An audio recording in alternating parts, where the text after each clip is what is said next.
खूप मजा येईल आता गणपती सोबत.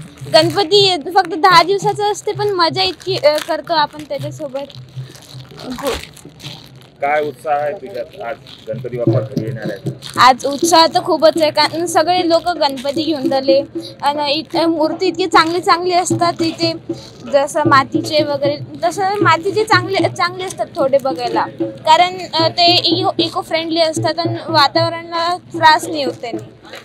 सजावट काय केली तू आज? सजावट लाइटिंग वगैरे फुलं सगळे सजावट केली, डेकोरेशन नेणार आहे आणि मला खूप छान वाटत आहे की मी यावर्षी पण एक चांगली मूर्ती नेईल.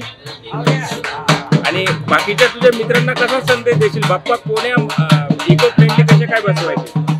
बाप्पा आपल्याला इको फ्रेंडलीच बसवायला पाहिजे, कारण म्हणजे ते आपल्या पर्यावरणाला म्हणजे खराब नाही करत आणि पण तरी POPची जी मूर्ती असते ती सुंदर दिसते म्हणून जास्त तर लोक तीच घेतात.